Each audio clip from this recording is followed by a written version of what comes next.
Test 6. You will hear a number of different recordings and you will have to answer questions on what you hear. There will be time for you to read the instructions and questions and you will have a chance to check your work. All the recordings will be played once only. The test is in 4 sections. At the end of the test, you will be given 10 minutes to transfer your answers to an answer sheet. Now turn to Section 1. Section 1. You will hear 2 teachers, Andrew and Katie, discussing the coming excursion of their language class. First, you have some time to look at questions 1 to 6.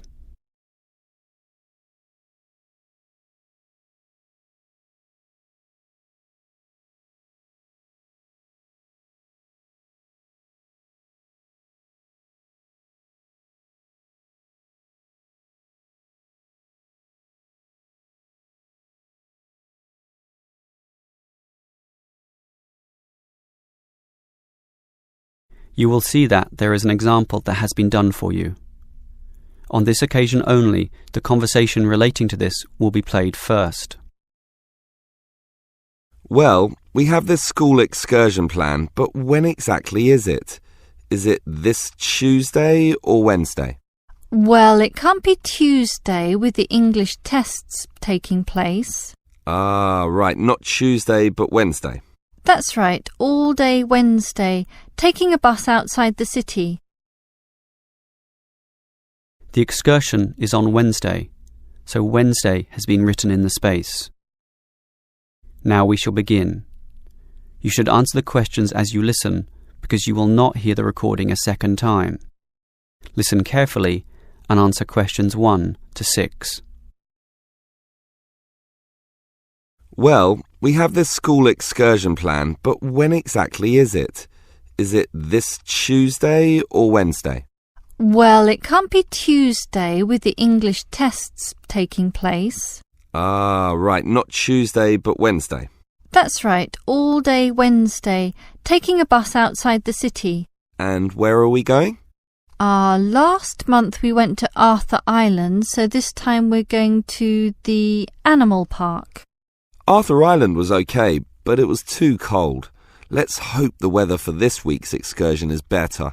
I don't suppose animals care about bad weather, but I certainly do. Have you heard the forecast? Yes, and it's not too bad. Basically, they're saying Monday will be sunny. Good.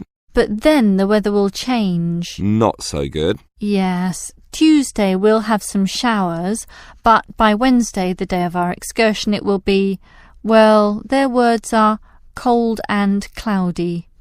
Cold and cloudy. Well, as long as it isn't wet and rainy, I'm happy enough. We won't need umbrellas, just warm clothing.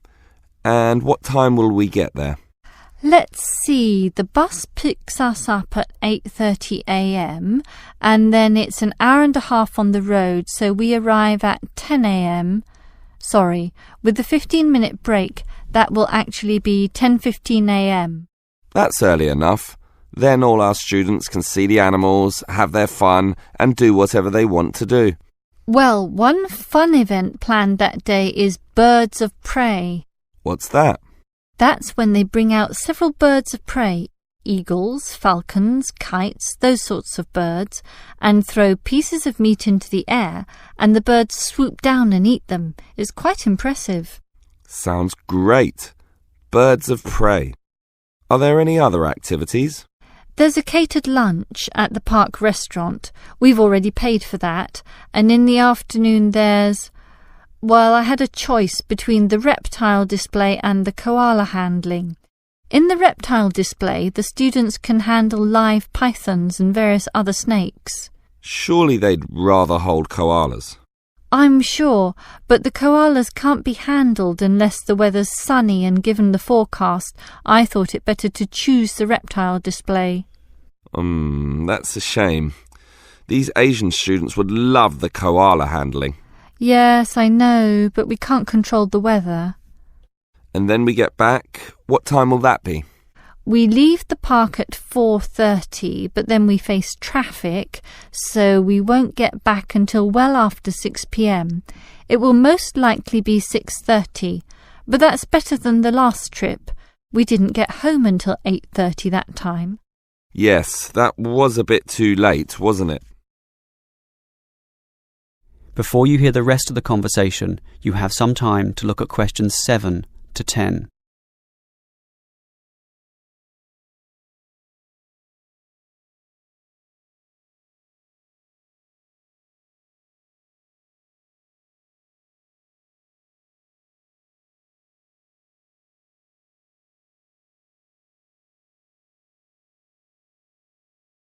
Now listen and answer questions 7 to 10.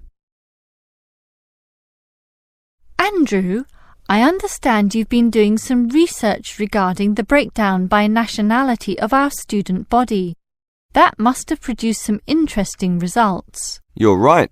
I got some statistics from head office. I would imagine that most of our students are either Japanese or Chinese. You imagine right. But it's the Chinese who constitute the majority, but only just. I had thought Koreans might be second, but it's actually the Japanese, quite close behind. It's somewhat surprising, but obviously all those study tours that our university markets in Japan are bringing in students. What's the breakdown exactly? Japanese are a quarter of the whole, which is considerable. Last year they were only 16%, so that market has grown nicely. The only other proportions of some weight are the Indonesians and Koreans, about the same. Indonesians at 15% and the Koreans are a little higher, not like last year when they were less than 10%. I thought we'd have more Indonesians than Koreans. Well, as I said, they're about the same. Just like the Saudi and Thai student numbers, almost the same also, both just under 10. Which one is bigger? Thai students number just a fraction more. As for the other nationalities, collectively they're only 3%, so it wasn't worth giving each of them a separate category. I just grouped them under other. That's Vietnamese, South American, a couple of Russians, and so on. That is the end of section 1. You now have half a minute to check your answers.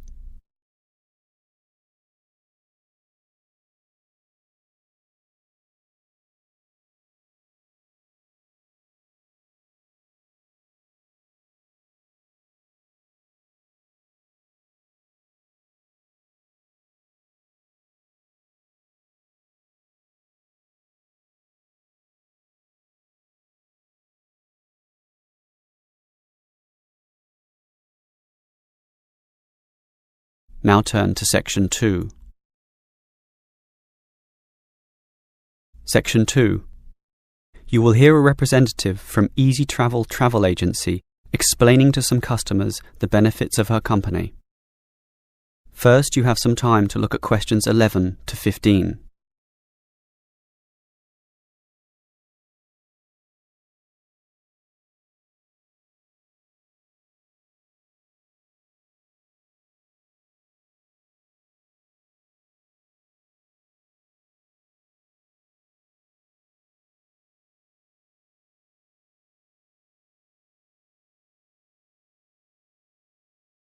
Now listen carefully and answer questions 11 to 15.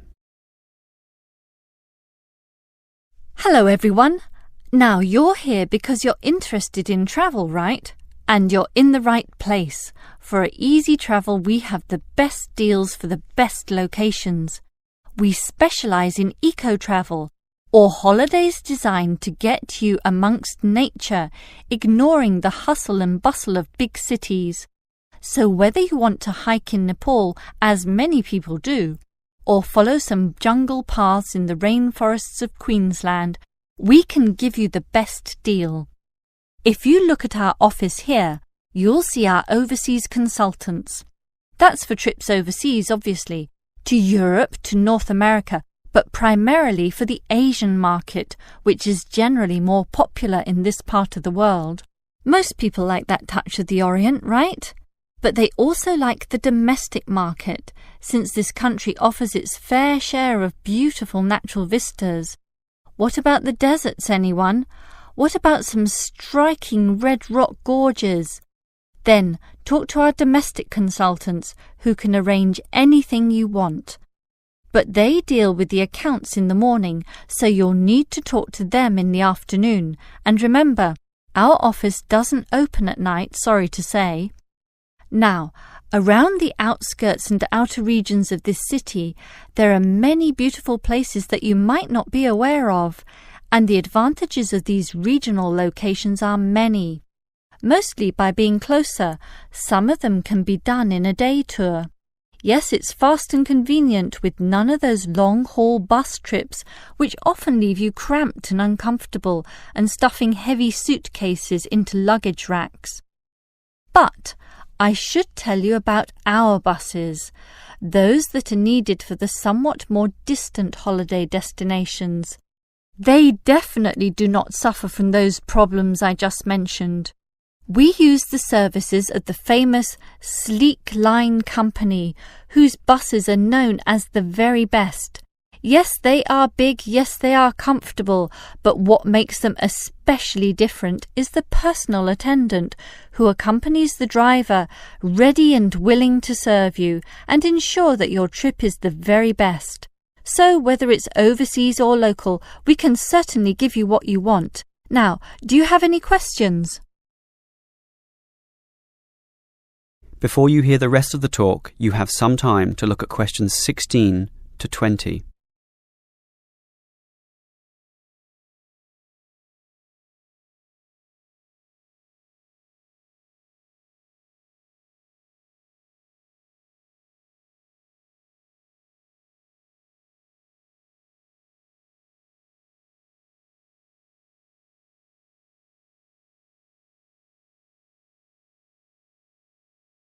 Now listen and answer questions 16 to 20.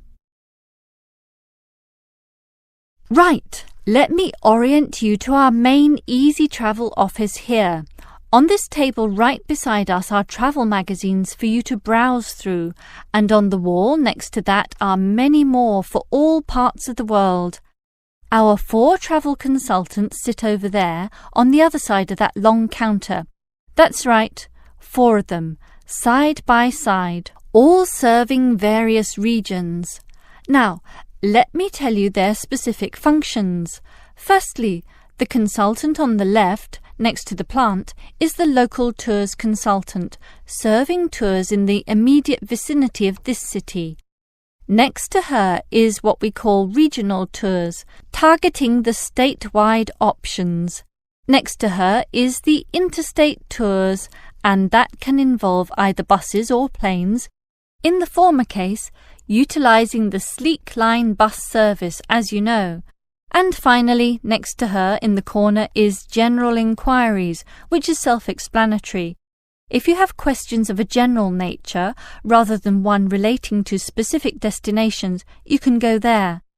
Now, as I said, we can do international tours, and for that you need our big office, just through that door, the one between those 2 plants. However, if your international tour is in the Asian region, which is generally our most popular option, then we deal with that in a separate room, the one opposite international tours, but not the corner one. Just go through that door on the left, the one next to that cupboard. The door next to that is, in fact, our general office, so please don't go through there. That's reserved for staff members only. That is the end of section 2. You now have half a minute to check your answers.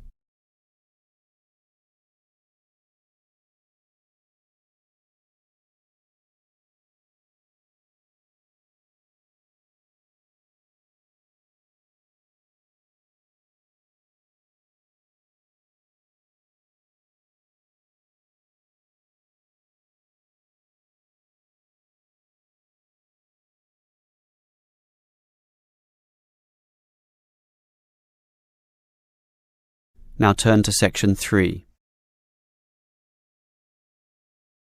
Section 3. You will hear 2 students, Sam and Liz, discussing their university orientation. Hi Liz, how do you feel about starting university here? A little bit nervous, but I'm confident I can handle it. This orientation programme seems like it will help us a lot. Sure. I'm looking at the timetable here myself. It seems that there are choices available. I can see. So, what are you going to do Monday afternoon? In the morning we all have the opening lecture, but it looks like we have a choice later that day, as you said. Well, the careers lecture might be helpful, but I am interested in the uni tour. It's probably too early to be thinking of careers now anyway, and I want to know what's what at this new university, so I'm doing the tour. All right, I'll come along with you. Might learn something interesting. After all, we haven't seen much of this place yet, and we will be spending 4 years here. Tuesday is another full day too. In the afternoon there's a lecture about study skills, but that morning offers another choice. Library tour or student union induction? What do you think? I think the student union is very important, but we can go there anytime, right? So we should take advantage of the library tour while it's being offered. Maybe the week after, you and I can go to the student union. Library it is then. Now, Wednesday has a free session in the morning, but after lunch there's a choice between visiting the computer lab or attending a lecture on our legal rights. Well, law and rights are important, but computers are the basis of everything these days, so I'm going to the computer lab. Don't you think knowing our legal rights is equally, if not more important? We live in a very litigious and complex society now. Sure, but it's something we can pick up later, so let's leave that one out. OK. Let me see the timetable. Thursday is a free day, and the week winds up with some celebrations on Friday afternoon. It looks like a fun choice too. There's either a barbecue on the main lawn or the dance. I never pass up the chance to eat something. What about you? If I can get a free meal, I'll take it any day, and I'm not good at dancing anyway. Well, that's that decided, right? Right. Before you hear the rest of the conversation, you have some time to look at questions 25 to 30.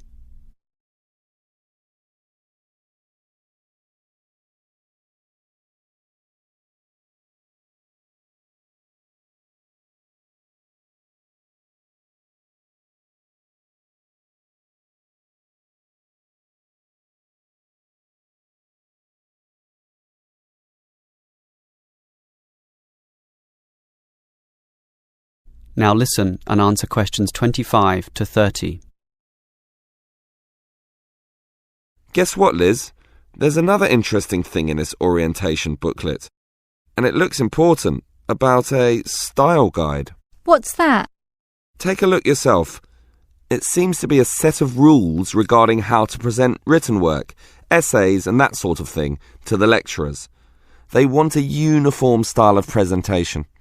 I can see, so everything we hand in must have a header and a footer. A what? A header and a footer. The footer is at the bottom of the page and the header is at the very top. That's why they call it a header, you know, that little bit of writing giving details about the work. And they also want the word count. Why do they need that? I guess because the lecturers will specify the number of words they want for their assignment. And they want to be sure students follow this. And even the heading on the page has to be a specific dimension, 16 points and bold print and underlined. And subheadings are 14 points, and the font has to be Arial for everything. Yes, the main text is Arial too, as you said, and the size is 12 points, with the header and footer being slightly smaller at 10 points each. Well, it seems logical. The size of everything is in proportion to its importance, but why do they need the spacing of the main text to be 1.5? The header and footer are different. They're only single-spaced. Probably to allow the teacher to insert comments or corrections, or just to make it all more readable, I suppose. And we need wide margins on the left, right, top and bottom, probably for the same reason. Lots of space to allow the addition of comments. That's a bit scary, actually. It seems to assume we will be making mistakes. And look what they want in the header and footer. The header has the name of the work. Not the name of the teacher? No, the work, but surely the teacher's name must go somewhere. Ah, here it is. It goes in the footer.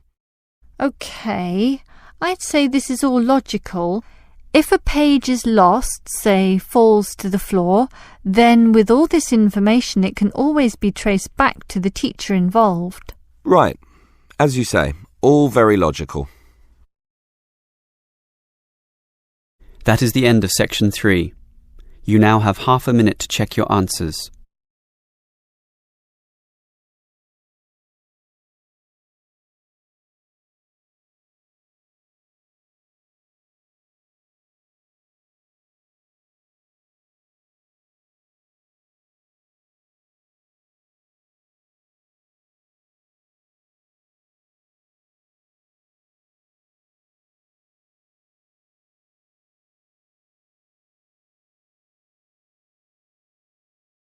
Now turn to section 4. Section 4. You will hear a lecturer discussing public parks.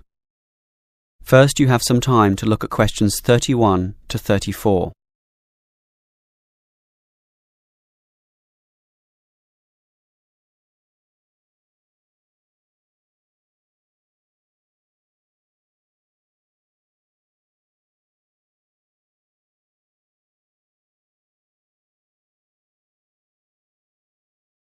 Now listen carefully and answer questions 31 to 34. Most of us are familiar with a local park. We spend time there, play there, and have some of our best memories in these places. But what is a park? Basically, it can be defined as a natural, or at least semi-natural, piece of land, planted with a variety of trees, bushes and flowers, protected and reserved for the enjoyment of all citizens. There are usually regulations about the sorts of behaviour that can take place within, and sometimes there are facilities such as children's playgrounds or fields for ball games and other sorts of activities. For this reason, if there is grass, it is kept short, and this also discourages the breeding of insect pests. A well-maintained park actually needs a lot of people to look after it, and more so if the park showcases special plants, flowers or trees, in which case it is called a botanic garden.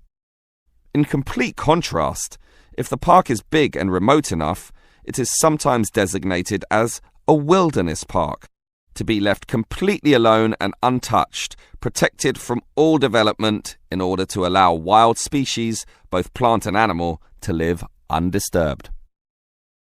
But it is the urban park, the sort of park that most people are familiar with, that I want to talk about now. These preserve natural landscapes for the pleasure of the urban population, most commonly just for passive recreation. In other words, allowing people just to observe the trees and lie in the grass, and such passive recreation is certainly needed. Before you hear the rest of the lecture, you have some time to look at questions 35 to 40.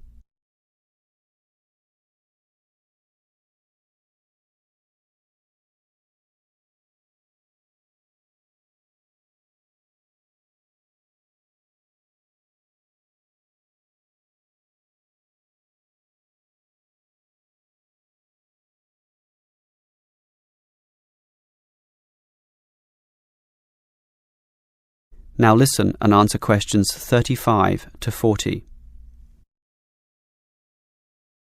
Continuing on the subject of parks, it might surprise you to know that once there were none. 1,000 years ago, there was no need, since there were already extensive open spaces, forests and wilderness surrounding most cities and towns, for example in Europe. These dark, dank forests were large and even dangerous, full of wild animals and with the potentially fatal result of getting lost. Hence, fairy tales evolved about witches living in these areas and the wolves and bears which could threaten young children. However, with the rapidly increasing human population, the original wilderness and natural open spaces were intruded upon. Forests were cut down as population spread, and with them urban pollution and further deforestation. But it was only with the advent of the Industrial Revolution that people realised natural areas needed to be preserved to give the populace access to the sort of nature that was fast disappearing due to the uncontrolled development and demand for resources. The first park expressly designed for that purpose is usually considered to be Prince's Park in Liverpool. This was in 1841 on land donated to the public by a rich iron merchant. With such a generous donation, worth about £50,000, the council decided to invest £5,000 of its own money in making it look good. Consequently, they hired a landscape designer, Joseph Paxton, who designed twisting turning pathways among shade-giving trees, all based around a central lake. In many ways, it became the prototype for all later large parks, including the famous Central Park in New York. But if we were to pick the park that most people are familiar with, it would be the much smaller neighbourhood park. These can be tiny, but by being in the midst of extensive development and dense populations, they are increasingly seen as a refuge, where one can get a glimpse of true nature. Many psychologists now maintain that this glimpse is necessary, for ultimately, as a species, we have an innate affinity for nature, and the concrete urban zoo clashes with our inner being. This has seen the rejuvenation of many urban parks that were once left to decay, for example, in New York or London, and indeed some cities such as Melbourne are known all over the world for their abundance of carefully maintained parks, including a world-famous botanic garden. That is the end of section 4. You now have half a minute to check your answers.